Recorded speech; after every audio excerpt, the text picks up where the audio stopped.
El 1 de marzo nos tocó asumir el gobierno con un equipo con muchas ganas, con muchos planes, con mucha ilusión, aún en un país que tenía algunas condiciones socioeconómicas complejas y teníamos un diagnóstico acabado de la situación y medidas puntuales a tomar.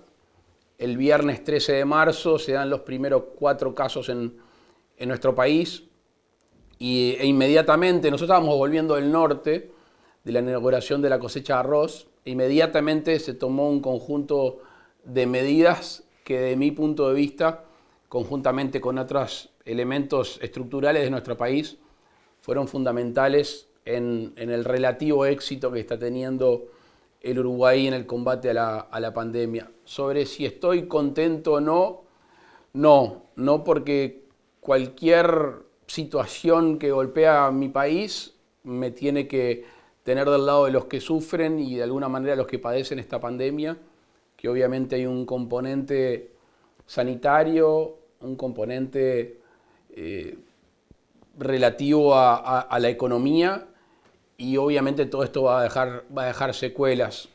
Nunca fui ni creo que debamos compararnos con el resto del mundo.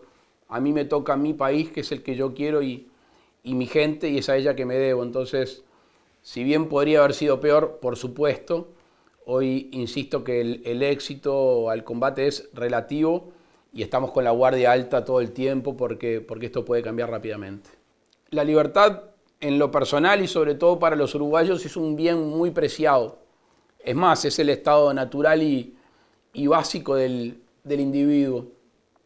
Y una máxima de gobierno es no mandes o no digas que se haga lo que sabes que no se va a cumplir, o mejor dicho, si sabes que no se va a cumplir, estás dispuesto a sancionar en consecuencia. Y a mí se me vino a la mente muchos ejemplos, sobre todo los uruguayos que hacen el peso diario, que trabajan para su jornal, que trabajan para llevar su alimento a su casa y a sus familias. Y un estado policíaco le iba a indicar de que esa gente no podía salir, no podía trabajar. O sea, en realidad, derivarlos directamente al hambre. Y apelamos a la conducta ciudadana. Si vamos a tener éxito o no, no hay nada escrito. Y las presiones para decretar una cuarentena obligatoria eran muchas. Y como yo le dije a algún colega de ustedes, quizá era la más fácil. Confinamiento y otra cosa. Y lo digo en todos lados, y esto no es falsa modestia, si el Uruguay tiene hoy las estadísticas de la pandemia que lo ponen mejor que otros países del mundo, no es por el gobierno. El gobierno o el presidente lo único que hizo es confiar en sus ciudadanos. Yo confío en el uruguayo es un amante de la libertad. Ha peleado históricamente por ella y en los momentos difíciles deja de lado lo que nos separa y se junta atrás de ese principio. Y quedó demostrado además, contrariamente a lo que dicen algunos académicos y algunos políticos, de que la libertad individual a veces contrapone con el bien común.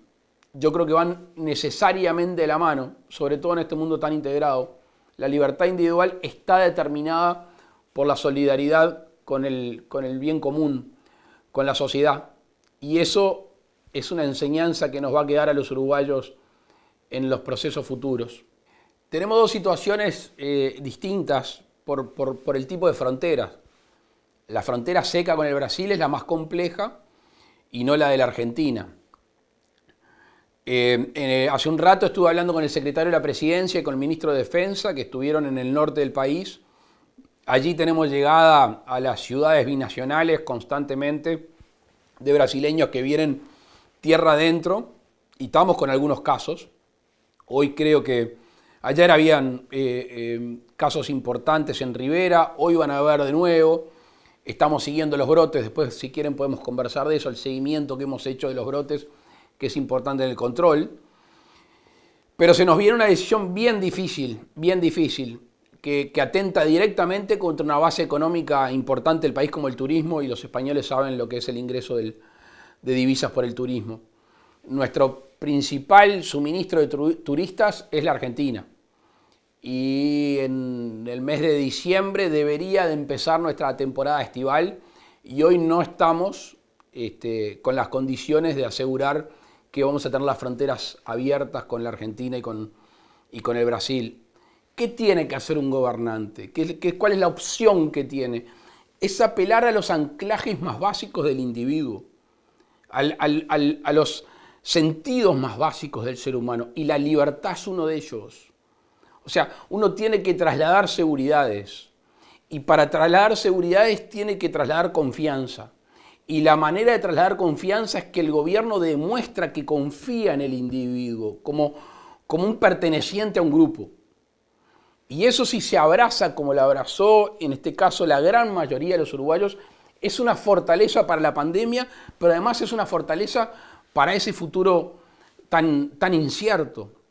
Uruguay cambia de gobierno, pero no cambia de ordenamiento jurídico. Uruguay cambia de ideología, pero no cambia las bases de un Estado, de una estructura que lo sostiene y lo hace creíble a mediano y largo plazo. Uruguay en la región, si uno ve la película grande, la foto grande, la imagen grande, siempre genera estabilidad. Y es la pata a poner, es el lugar a poner la pata en América Latina y sobre todo en el Cono Sur. Y eso, en los momentos de dificultades, surge con más fuerza cuando obviamente hay un gobierno, hay una administración que hace de esa historia nacional una práctica en la realidad.